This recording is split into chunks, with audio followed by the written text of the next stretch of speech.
Hi friends, வணக்கம். இன்னைக்கு நம்ம பார்க்க போறது வெல்கம் டு சாம் தல்ரி சீரிஸோட எபிசோட் 5. ஃபர்ஸ்ட் 4 எபிசோட் பார்க்காதவங்களுக்கு அந்த லிங்க்ஸ் எல்லாம் நீங்க டிஸ்கிரிப்ஷன்ல கொடுக்குறேன். அதை பார்த்துட்டு இதை கண்டினியூ பண்ணுங்க. எல்லா எபிசோட்ஸும் சின்ன வயசு ஃபிளாஷ்பேக் சீன்ஸ்ல இருந்து ஆரம்பிக்கும். அதே மாதிரி இதுவும் ஆரம்பிக்குது. ஹீரோ ஹீரோயின் இவங்க ஃப்ரெண்ட்ஸ் எல்லாம் சேர்ந்து ஒரு மலைக்கு மேல நின்னுட்டு இருக்காங்க. குட்டி பசங்களா இருக்கும் போது ஹீரோயின் இதுக்கு தலைவி மாதிரி. அப்ப பவர் ரேஞ்சர்ஸ்லாம் ரொம்ப ஃபேமஸா இருக்கும்ல. இவங்க அந்த பவர் ரேஞ்சர்ஸ் பாட்டை போட்டு நம்மலாம் பறந்தான் பறப்போம்னு சொல்லிட்டு ஹீரோயின் சொல்றாங்க. அதை கேட்டுட்டு இவங்க எல்லாரும் சுத்தி நின்னுட்டு இருக்கானுங்க. ஹீரோயின் வந்து ஹீரோ கிட்ட டேய் பாட்ட போடுறா அப்படிங்கிறாங்க. ஹீரோ வந்து பாட்ட போடாம ஹீரோயினுக்கு வந்து ஸ்டூலேஸ் ஃபர்ஸ்ட் கட்டி விடுறாரு. ஏன்னா அவர் அவ்வளோ ஹீரோயின் மேல அக்கறையா இருக்காரு. அப்போ 2 பேரும் கொஞ்சம் வளர்ந்துடுறாங்க. இவங்க 2 பேரும் ஒரு 12th அது படிக்கிற மாதிரி இருப்பாங்கன்னு வச்சுக்கோங்களேன். ஹீரோயின் வந்து அழுதுகிட்டே வந்துட்டு இருக்காங்க. ஆக்சுவலா ஹீரோ வந்து ஏதோ ஒரு சாவு வீட்டுக்கு போயிட்டு வந்த மாதிரி இருக்கும் அவர் ட்ரெஸ். அவரே அங்க உட்காந்து அழுதுட்டு இருப்பாரு. ஆனா ஹீரோயின் அழுது வந்துட்டு இருக்கதை பார்க்கும் போற இவங்க காலில் வேற ஷூலேஸ் கட்டியிருக்க மாட்டாங்களா, அவர் வேகமா வந்து ஷூலேஸ் கட்டி விடுவாரு. அதாவது அவர் அவங்கள அவ்வளோ லவ் பண்றாருங்கிறத இந்த சீன்ல காட்டுறாங்க. இப்போ ஃப்ளாஷ்பேக் முடிஞ்சிருச்சு. ப்ரெசென்ட் லைஃப் காட்டுறாங்க. ஹீரோ வந்து ஹீரோயின் கிட்ட கேட்பாரு, நீ எதுக்கு என்கிட்ட பொய் சொல்லணும்? எனக்கு அது மட்டும் புரியவே இல்லை. உனக்கு கேவலமான பாய் ஃப்ரெண்ட் இருந்திருக்கான், நீ பிரேக்கப் பண்ணிட்ட. சரி, நான் அந்த ஸ்க்ரீனில் அவன் ஃபோட்டோவை பார்த்தா தான் என்ன உன் கூட, நான் ஒன்றும் தப்பாக நினச்சிக்க போகிறது இல்லை, நீ ஏன் அதுக்காக பொய் சொன்ன அப்படின்னு கேட்கும் போது, ஆமாம் நான் சொல்லாமல் என்ன பண்ண முடியும், நீ எக்ஸ் பாய் ஃப்ரெண்ட் ஆச்சே, உன்னோட நல்ல பையனா நான் உஷார் பண்ணியிருக்கணும், ஆனால் அப்படி நடக்கலை, இதெல்லாம் தெரிஞ்சால் நீ ரொம்ப அசிங்கமாக நினைக்க மாட்டேன் அப்படின்னு இவங்க கேட்பாங்க. அப்படியே அந்த இடத்துல இவங்க 2 பேரும் அவங்கவுங்க வீட்டுக்கு போயிடுவாங்க. கரெக்ட்டா ஹீரோயின் உள்ள வராங்க பாருங்க. ஹீரோயின் அம்மா கேட்குறாங்க, "என்ன நீயும் அவனும் மறுபடியும் டேட் பண்றீங்களா? 2 பேரும் மறுபடியும் லவ் பண்றீங்களான்னு?" கேட்குறாங்க. அப்ப ஹீரோயின் வந்து, "எனக்கு தெரியும் நாங்க போட்டுக்கிட்ட சண்டையால இந்த ஊரே நாங்க 2 பேரும் மறுபடியும் லவ் பண்றாங்கன்னு நெனச்சிட்டு இருப்பாங்க. ஆனா அப்படிலாம் கிடையாதும்மான்னு" சொல்லிட்டு இவங்க உள்ள போயிடுறாங்க. அப்புறம் ஹீரோயின் ரூம்க்கு வராங்க. அங்க பார்த்தா ஹீரோ வாங்கி கொடுத்த மருந்து இருக்கும். அப்ப அவங்களுக்கு ஒரு ஃபிளாஷ்பேக் சீன் ஞாபகம் வரும். இவங்க சின்ன வயசா இருக்கும்போது 12th முடிச்சுட்டு இவங்க ஃபோட்டோகிராஃபி போகணும். அதுதான் படிக்கணும்னு இவங்க விரும்பியிருப்பாங்க. ஆனா ஹீரோயின் அம்மா அது ஒத்துக்க மாட்டாங்க. எந்த வீட்ல தான் ஒத்துப்பாங்க? யாருமே ஒத்துக்க மாட்டாங்க. எல்லாருமே டாக்டர், இன்ஜினியர் இப்படி படிக்கணும்னு தான் ஆசைப்படுவாங்க. அதே மாதிரி தான் ஹீரோயின் அம்மா ஒத்துருக்க மாட்டாங்க. அப்ப இவங்க அம்மா என்ன பண்ணியிருப்பாங்கன்னா, ஹீரோயின் தலையிலே அடிச்சிருப்பாங்க. அப்ப ஹீரோ தான் வந்து இவங்களுக்கு மருந்து போட்டு விட்டுட்டு, "நீ கண்டிப்பா உன்னால முடியும்ன்னு" ரொம்ப என்கரேஜா பேசிட்டு போயிருப்பாரு. இதோட ஹீரோயின் நெனச்சுக்கிட்டு அப்படியே தூங்கிடுறாங்க. மறுநாள் காலைல விடியுது. காலைல எழுந்திரிச்சோனே இவங்க அக்கா தங்கச்சிங்கலாம் வந்துட்டு, "நான் சொன்னேன்ல நீ கேட்டியா? ஏன் அவன்கிட்ட பொய் சொன்ன? நேத்து 2 பேரும் அப்படி நாறிக்கிட்டீங்களாமே! 2 பேரும் மாறி மாறி இந்த தாவரத்தை அடிச்சுக்கிட்டு நாறிக்கிட்டு கிடந்தீங்களாமே!" அப்படின்னு இவங்கலாம் பேசுறாங்க. ஹீரோயின், "நீங்கலாம் போங்க போங்க" அப்படி சொல்லிட்டு இவங்க கிளம்பிடுறாங்க. இங்க பார்த்தா ஹீரோயின் அப்பா, ஹீரோயின் அம்மாவும் ஒரு வண்டியில உட்காந்துருப்பாங்க. எதுக்க ஹீரோவோட அப்பா வண்டியில வந்துட்டு இருப்பாரு. அவர் கார்ல வந்துட்டு இருப்பாரு. அங்க ரொம்ப புழுதியா இருக்குமா, வேணும்னே எல்லா புழுதியும் இவங்க மேல அடிச்சுட்டு போவாரு. இவங்க 2 பேருக்குள்ள ஏதோ ஒரு பெரிய ஃபிளாஷ்பேக் இருக்கு. அது நம்மளுக்கு இன்னும் காட்டல. இப்ப ஹீரோயின் ஒய்யாரமா டிவி பார்த்துட்டு இருப்பாங்களா, அப்ப இவங்களோட அந்த தங்கச்சி பொண்ணு வந்து இவங்களுக்கு வந்து, "இந்தா உனக்கு தான் யாரோ மருந்து வாங்கி குடுத்துருக்காங்கன்னு" சொல்லி குடுப்பாங்க. இத பார்த்த ஹீரோயின், "என்னடா 2 மருந்து இருக்குன்னு" ஃபோன் எடுத்து ஹீரோ கிட்டயே கேட்கலாம்னு நெனைப்பாங்க. அப்பதான் இவங்களுக்கு ஒரு விஷயம் தெரிய வரும். ஹீரோயின பத்தி மோசமா பேசணும்னே ஒரு ரிப்போர்ட்டர் இருப்பானே, அவன் இவங்களோட இன்ஸ்டா, Facebookலாம் போயிட்டு, அதுல இருக்க பழைய பழைய போஸ்ட் எல்லாம் எடுத்து எடுத்து இன்னும் மோசமா பேசிட்டு இருந்திருக்கான். இதெல்லாம் பார்த்து ஹீரோயின் கடுப்பாறாங்க. இங்க ஹீரோயின் அம்மா அவங்க கேங் எல்லாம் அந்த கடலுக்கு போறதுக்காக ரெடி ஆயிட்டு இருக்காங்க. அப்ப அந்த கேங்ல இருக்க எல்லாருமே வந்து புரணி பேச ஆரம்பிக்கிறாங்க. "நேத்து நான் கேள்விப்பட்டேன், ஹீரோயின் வந்து ஹீரோ கிட்ட சொல்லிட்டு இருந்தான், அந்த செடி பொறுக்கறச்ச, அவன் தான் இவள பிரேக்கப் பண்ணதா சொல்லிட்டு இருந்தான் அவன். ஒருவேளை இவன் தான் பிரேக்கப் பண்ணியிருப்பானா? ஆனா அப்ப இவ்வளோ நாள் இவன் நல்ல பையன் மாரி நடிச்சுக்கிட்டு இருந்தானே, என்னது இது?" அப்படின்னு இவங்கலாம் பேசிட்டு இருப்பாங்க. அப்ப ஹீரோயின் அம்மா வந்து, "எப்ப பார்த்தாலும் ஏதாவது ஒரு புரணி பேச வேண்டியது. அது பல வருஷங்களுக்கு முன்னாடி அவங்க பிரேக்கப் பண்ணாங்க. இப்ப எதுக்கு அதெல்லாம் கிளறீங்கன்னு" இவங்க சொல்லி அனுப்பிச்சு விடுவாங்க எல்லாரையும். இங்க ஹீரோயின் அக்காவோட ஹஸ்பண்ட் அந்த பணக்காரன் இருக்கான்ல, அவங்க ஒரு அம்யூஸ்மென்ட் பார்க் தொறக்கிறதா இருக்கான்ல, அதோட பூஜை விழாக்காக அவன் வந்திருப்பான். அப்ப அவனுக்கு அந்த ஊர் மக்கள்லாம் ஆசை ஆசையா அந்த ஊர்ல கிடைக்கிற அந்த கடல் ஐட்டம்ஸ்லாம் குடுத்துருப்பாங்க. இப்ப சிட்டில இருக்கவங்கலாம் அத பார்க்கும்போது அவங்களுக்கு ஒரு மாரி புதுசா இருக்கும்ல. இவன் வந்து ஓவர் ரியாக்ட் பண்ண இவன் ஆல்ரெடி. அத பார்த்தோனே இவன் பயந்துறான். பயந்து தொப்புன்னு கீழ விழுந்துடுறான். கீழ விழுந்து அதான் ஃபிளாஷ் நியூஸ் ஆயிடுது எல்லாருக்குமே. இங்க ஹீரோயின் அக்காக்கு ஹீரோயின் அம்மா ஒரு வேலை தருவாங்க. இந்த ரோட்லலாம் லெஃப்ட், ரைட்ன்னு காட்டுவாங்க தெரியுமா? அந்த வேலை. ஹீரோயின் அக்கா, "அம்மா என்னால முடியாதும்மா. நானும் ரெஸ்ட் எடுக்கலான்னு வந்தேன்ம்மா" அப்படிங்கும்போது, "நீ இப்படியே விட்டா இங்கேயே டேரா போட்டுருவ. உனக்கு வேலை குடுத்துட்டே இருந்தா தான் நீ கிளம்பு" அப்படின்னு ஹீரோயின் அம்மா ஒரு வேலைய குடுப்பாங்க. அப்போ ஒரு கார்காரன் ஒருத்தன், "ஏய் என்ன போக விடு. நான் ரொம்ப நேரமா இங்க நின்னுட்டு இருக்கேன்" அப்படின்னு சொல்லிட்டு ஹீரோயின் அக்கா கிட்ட வந்து சிலுமிசம் பண்ணிட்டு இருப்பான். அது மட்டும் இல்லாம, "நீலாம் தருதல, உனக்குலாம் வேலைய பார்க்க தெரியல" அப்படிங்கும்போது ஹீரோயின் அக்கா யாரு? அவங்களுக்கு எவ்வளோ கோவம் வரும். அவங்க வச்சு இழுத்து பேசுறாங்க. அசிங்க அசிங்கமா பீப் பீப் வார்த்தையா. அத அவனால கேட்க முடியல. அவன் பொண்டாட்டியாலும் கேட்க முடியல. "டேய் வண்டிய திருப்புடா" அப்படின்னு அவங்க பொண்டாட்டி சொல்ல, இவனும் வண்டிய திருப்பிடுறான். ஆனா ஹீரோயின் அக்கா விட மாட்டேங்கிறாங்க. அவங்க தான் விடாத டைப் ஆச்சே. பின்னாடியே வேகமா ஓடுறாங்க பாருங்க. அப்ப அந்த கூட்டத்துல தான் அந்த ஹீரோயின் அக்காவோட புருஷன் காரும் நின்னுட்டு இருக்கும். கரெக்ட்டா ஹீரோயின் அக்கா திரும்பி பார்க்க அவன பார்த்துருவாங்க. அவன் இவங்கள பார்த்துட்டு அப்புறம் திரும்பிடுவான். அவ்ளோ பயம் அவனுக்கு. ஏன்னா, இவன் ஹீரோயின் அக்கா கிட்ட திட்டு வாங்கிட்டே இருந்திருப்பான் கல்யாண லைஃப்ல. "என்ன உனக்கு அது குத்தம், இது குத்தமா? போடா லூசு பயலே! எத வச்சாலும் தின்னு தொலடா" அப்படின்னு இவன் ஏதாவது சொன்னா கூட அவங்க பயங்கரமா திட்டுவாங்க.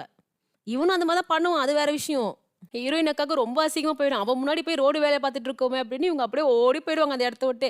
அப்புறம் ஹீரோயினுக்கு கால் பண்ணி, "ஏய் நீ எங்க இருக்கன்னு எனக்கு தெரியாதுடி. சரக்கு வாங்கி கொடுத்துருடின்னு" சொல்லிட்டு இவங்க கட் பண்ணிடுவாங்க. அப்புறம் ஹீரோயின் சரக்கு வாங்கிட்டு வெளிய வந்து பார்த்தா, இந்த செகண்ட் ஹீரோ வந்து ஸ்போர்ட்ஸ் கார் கிட்ட நின்னுட்டு இருப்பான். அத பார்த்த ஹீரோயின் வேக வேகமா வந்து, "ஏய் இதெல்லாம் எவ்வளோ பெரிய கார் தெரியுமா? இதெல்லாம் எவ்வளோ காஸ்ட்லி தெரியுமா? ஏதாவது டேமேஜ் கிமேஜ் பண்ணிட போற. இப்படி வாடா தம்பி தம்பி" அப்படிம்பாங்க. அத பார்த்துட்டு அவன், "இது என் கார் தான் வந்து ஏறுன்னு" சொல்லிட்டு இவங்கள கூட்டிட்டு போவான். ஹீரோயின் அப்ப, "ஓ! நீ இவ்ளோ பெரிய கார் வச்சிருக்க. டேய் நீ இவ்ளோ பெரிய பணக்காரனா இருக்கியா? எனக்கு தெரியவே தெரியாதுடா. உனக்கு ஞாபகம் இருக்கா? சின்ன வயசுல உனக்கு பால் வாங்க கூட காசு இல்லாதப்ப நான் தானே உனக்கு வாங்கி தருவேன். எல்லாம் மறக்கலல்ல. உனக்கு புடிச்ச சாக்கில நான் தான் வாங்கி குடுப்பேன். ஞாபகம் இருக்குல்ல?" அப்படின்னு இவங்க திருப்பி திருப்பி சொல்லிட்டே இருப்பாங்க. அப்புறம் இவங்க வந்து இந்த ஹீரோயின் அக்கா இடத்துக்கு போவாங்க. அவங்க கிட்ட சரக்கு கொடுத்துட்டு திரும்பி வந்துலாம் நெனச்சிட்டு இருப்பான் செகண்ட் ஹீரோ. நம்ம அப்படியே கொஞ்சம் ரொமான்டிக்கா எங்கேயாவது போயிட்டு வரலாம்னு நெனப்பான் இவன். ஆனா அதுக்கெல்லாம் முற்றுப்புள்ளி வைக்கிற மாரி ஹீரோயின் அக்கா என்ன பண்ணுவாங்க, "ஏய் செம்மையா இருக்குப்பா இந்த காரு. நான் ஏறிக்கிறேன். டேய் வண்டி ஏறுடா" அப்படிம்பாங்க. இத பார்த்து அவன் ரொம்ப நொந்து போயிடுவான். ச்சே! நம்ம எல்லா பிளானும் இப்படி நாசமா போதே அப்படின்னு. அப்புறம் ஹீரோயின் வந்து அங்க உட்கார்ந்திருப்பாங்க. அந்த கடலுக்கிட்டயே அங்க உட்கார்ந்து சரக்கு அடிச்சிட்டு இருப்பாங்க. அப்ப ஹீரோ கரெக்ட்டா வந்துருவான். இத பார்த்து அவங்க, "டேய் நான் எங்க போனாலும் நீ எப்புட்றா வந்துர்ற?" அப்படின்னு கேட்பாங்க. அப்ப ஹீரோ வந்து, "இது என்ன அவ்ளோ பெரிய ஊரா? தம்மாந்துண்டு ஊரு. கண்டுபிடிக்க முடியாதா உன்ன?" அப்படின்னு இவங்க சொல்லுவாங்க. அத கேட்டுட்டு ஹீரோயின் சொல்லுவாங்க, "உனக்கு அப்படியே என்ன பத்தி எல்லாம் தெரிஞ்ச மாரி நீ ஒண்ணும் நடிக்காத ஓகேவா? உனக்கு என்ன பத்தி ஒண்ணுமே தெரியாது. இந்த கடந்த காலத்துல நான் யாரெல்லாம் லவ் பண்ணேன்னு உனக்கு தெரியுமா? நான் 10, 15 பேர் லவ் பண்ணியிருக்கேன் உனக்கு தெரியுமா?" அப்படின்னு இவங்க ரொம்ப ஹார்ஷா பேசிருவாங்க. அப்புறம் ஹீரோ வீட்டுக்கு வந்து ரொம்ப நொந்து போய் படுத்து கிடப்பாரு. இப்ப மறுநாள் ஆகுது. அந்த ரிப்போர்ட்டர் இருக்கான்ல, அவன் ஹீரோயின் வீட்டுக்கே வந்துர்றான். ஹீரோயினுக்கே தெரியாம, அவங்க வீட்ல இருக்க அந்த போஸ்ட் லெட்டர்லாம் இவன் ஓப்பன் பண்ணி பார்த்துட்டு ஃபோட்டோ எடுத்துட்டு இருக்கான். ஹீரோயின் வீட்லலாம் ஃபோட்டோ எடுத்துட்டு இருக்கான். அப்படியே வீட்டுக்குள்ள வந்துட்டு இருக்கான். அவன் பாட்டுக்கு வுட்டா ஹீரோயின் ரூம் வரைக்கும் போயிடுவான் போல இருக்குது. இத பார்த்த ஹீரோவும், ஹீரோவோட ஃப்ரெண்டும் வந்து அதான் நம்ம செகண்ட் ஹீரோ. இவங்க 2 பேரும் வந்துருவாங்க. வந்து "என்னா பண்ணிட்டு இருக்க?" அப்படிங்கும்போது, "என்ன நீங்க 2 பேரும் யாரு? நீங்க ஏன் என்ன தடுக்குறீங்கன்னு?" இந்த ரிப்போர்ட்டர் கேட்பான். அத கேட்ட இவங்க, "இது எவ்வளோ பெரிய குற்றம் தெரியுமா? ஒருத்தவங்க வீட்டுக்குள்ள நீ பாட்டுக்கே நுழையிற" அப்படின்னு இவங்கலாம் கத்துவாங்க. அப்புறம் அவன் அங்கேருந்து வெளியே போயிடுவான்.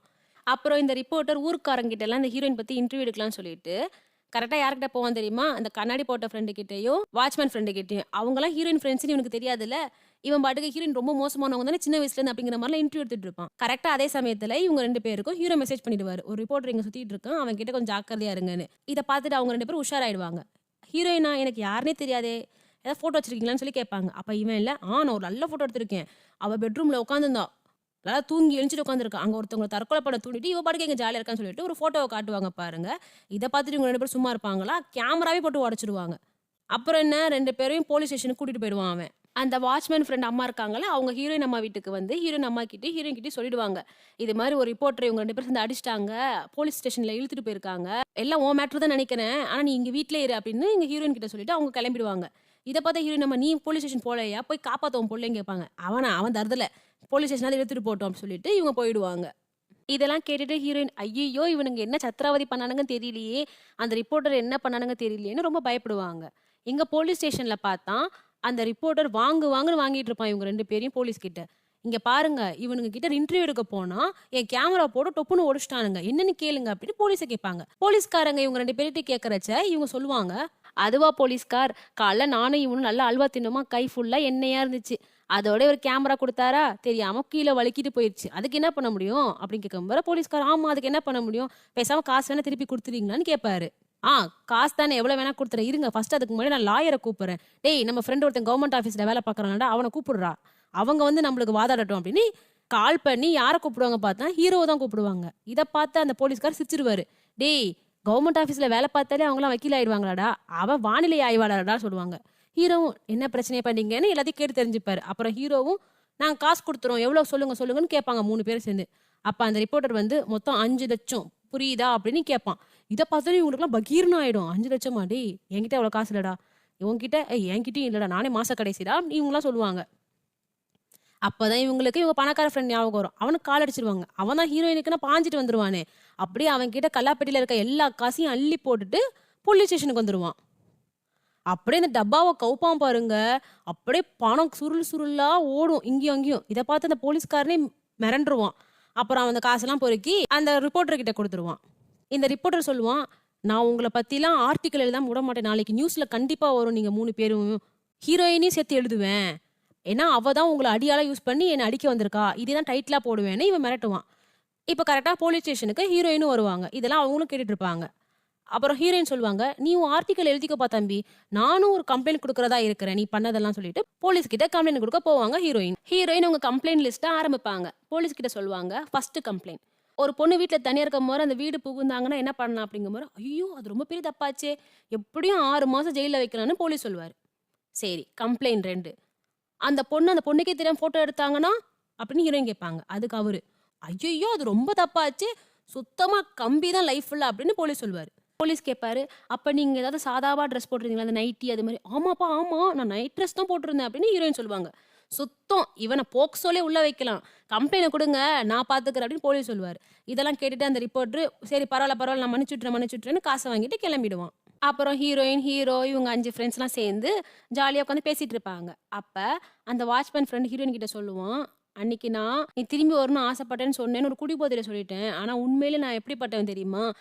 உன்ன பத்தி நியூஸ்ல ஏதாவது ஒரு லைன்ல போட்டிருந்தா, நான் ஊருக்கே பரப்புவேன் அத. நீ எடுத்த எல்லா ஃபோட்டோவும் நான் பார்ப்பேன். உன்னோட நம்பர் 1 ஃபேனா நான் தான் இருப்பேன். உனக்கு எப்பவுமே நான் பொக்கே அனுப்புவேன். உன்னோட எல்லா பெரிய ஃபங்ஷன்ஸ்க்கும்" அப்படின்னு இவர் சொல்லுவாரு. இதெல்லாம் கேட்டுட்டு ஹீரோயின் ரொம்ப இம்ப்ரெஸ் ஆயிடுவாங்க. "டேய் விட்றா, விட்றா" அப்படின்னு இவங்களும் மன்னிச்சுருவாங்க. அப்படி இவங்கலாம் மறுபடியும் சகஜமாயிடுவாங்க. இவங்க 5 பேரும் பழைய மாரி. அப்புறம் மறுநாள் ஆகுது. ஹீரோ ஆஃபீஸ்ல இருக்காரு. இவர் வந்து எப்பயும் போல அந்த மேலிடத்துல வந்து போராடிட்டு இருக்காரு. "இன்னைக்கு கண்டிப்பா மழை பெய்யும். இன்னைக்கு இங்க மழை பெய்யும்னு வானிலை அறிக்கை சொல்லுங்கங்கும்போது" அவங்கலாம் "இல்ல, இல்ல. என்னப்பா நல்லா தான் இருக்கு. மழைலாம் பெய்யாதுப்பா" அப்படிங்கும்போது இவரு "இல்ல நான் இங்கேயே பொறந்து வளர்ந்துருக்கேன். எனக்கு தான் தெரியும் இந்த ஊர் கிளைமேட்லலாம். இங்க கண்டிப்பா மழை பெய்யும்னு" இவரு வாதாடிட்டே இருப்பாரு. அப்புறம் இவர் பாஸும் வந்து "இன்னைக்குலாம் மழை பெய்யாது" அப்படின்னு மைக்ல இருந்து சொல்லுவாரு. ஆனா அங்க பார்த்தா மழை பெஞ்சுட்டு இருக்கும். எல்லாருக்கும் நோஸ் கட்டா போயிடும். ஹீரோ அத கேட்டுட்டு, ஐய்யயோ! மழை பெய்யுதான்னு அங்க வந்து டிவிஸ்க்கு முன்னாடி வந்து பார்ப்பாரு. அதெல்லாம் என்னன்னா, அவங்க ஊர் கடல் கிட்ட இருக்கிற எல்லா சிசிடிவி கேமராவும் இங்க ப்ரொஜெக்ட் ஆயிட்டு இருக்கும். அத பார்க்கும்போது தான் இவரு ஒரு விஷயத்த கவனிப்பாரு. ஹீரோயின் அங்க உட்கார்ந்திருப்பாங்க. அவங்களுக்கு கொடை கொண்டு போறது யாருன்னு பார்த்தா, அந்த செகண்ட் ஹீரோ. இப்ப தான் இந்த செகண்ட் ஹீரோவோட ஃபிளாஷ்பேக் காட்டுறாங்க. அவன் பார்த்தா ஹீரோயின ஒன் சைடா லவ் பண்ணிட்டு இருந்திருப்பான். அத இவன் குடிக்கிறச்சே சொல்லியிருப்பான். நான் ஹீரோயின ரொம்ப லவ் பண்றேன். நீ இன்னுமா லவ் பண்ணிட்டு இருக்க ஹீரோயினன்னு இந்த ஹீரோ கிட்ட கேட்டிருப்பான். இப்ப அந்த சீன்ஸ்லாம் நம்மளுக்கு காட்டுவாங்க. இவன் எப்படி ஹீரோயின பார்க்க ரொம்ப ஆர்வமா இருந்தது, போய் பார்த்தது. ஹீரோயின ஹீரோ தூக்கிக்கிறேன்னு சொல்லும்போது இவன் கஷ்டப்பட்டது. அப்புறம் ஹீரோயினுக்கு 2 மெடிசின் வாங்கியிருப்பாங்க தெரியுமா?